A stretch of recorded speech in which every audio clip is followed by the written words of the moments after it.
Maintenant, on va voir les deux grandes familles de balises, les balises inline et les balises block. Donc ici, on va se mettre un nouveau dossier, balise block inline, comme ceci. Hop, nickel. À l'intérieur, on se fait un fichier index.html. Nickel. Ici, un point d'exclamation entrée. On s'ouvre notre doctype. Bon, je vais changer la langue et le titre comme d'habitude, mais vous n'êtes pas obligé de le faire. Hop, nickel. Et on va commencer du coup par les balises block. Alors, comme balise bloc, par exemple, on a la balise de paragraphe, la balise P.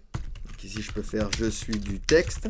Et lorsque... Alors, hop, je l'ai mis en majuscule. Hop, je suis du texte.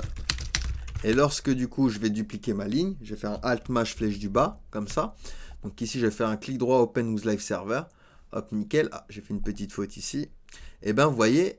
tous mes éléments vont se mettre les uns en dessous des autres. Pourquoi? Parce que les éléments blocs, si je fais un clic droit inspecter ici, donc j'ouvre ma console, je vais cliquer ici, regardez, ils prennent tout l'espace de gauche à droite et vont pousser les autres éléments les uns en dessous des autres.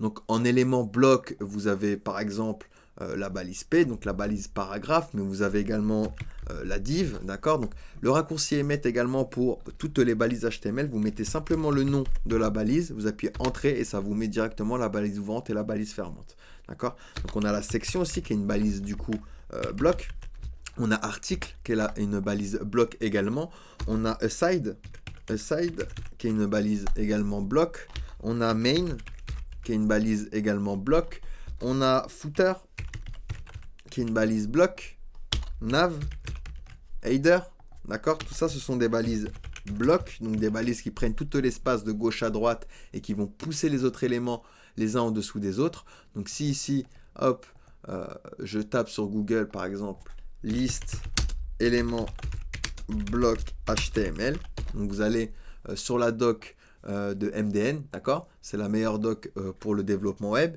Et ici, vous voyez, tac, je vais en bas, tac, tac, tac. Et ici, j'ai toute la liste des éléments blocs, d'accord? On a ici tous les éléments blocs. Donc, footer, les heading title qui sont des balises également blocs, header, d'accord? HR, nav, main, d'accord? Et d'autres balises qu'on verra un peu plus tard, d'accord? Donc, ça, ce sont les balises blocs. Et on a également, du coup, les balises inline, hop, comme par exemple la balise de lien, donc je fais A entrée, donc quand le lien pointe sur rien, on fait un hashtag comme ceci, ici je vais faire je suis un lien, d'accord? On a également comme balise inline la balise button, donc je suis un bouton.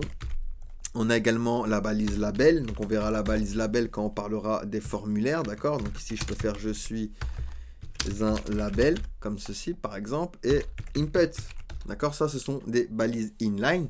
Les balises inline, eux, vont prendre simplement la largeur de leur contenu et vont se mettre les uns à la suite des autres, tout simplement. Donc ici, hop, je m'agrandis ça, tac, je reviens ici et regardez, je vais survoler mon élément inline. Vous voyez, le bleu, c'est simplement la largeur de mon contenu, comparé à mon élément bloc qui prend toute la largeur comme ça de gauche à droite. Donc vous occupez pas du orange, ça c'est la marge parce qu'il y a certaines balises HTML qui ont de la marge de base, d'accord? Donc pour ça, généralement on fait un reset en CSS, mais vous voyez, le bleu correspond du coup à la largeur et ici il prend bien toute la largeur de gauche à droite, tandis que les éléments inline, il prend simplement la largeur du contenu et se mettent les uns à la suite des autres au lieu des uns en dessous des autres comme les éléments blocs.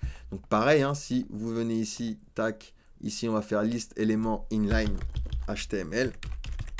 Hop, parfait. Et ici, ici, ouais, c'est là, élément inline.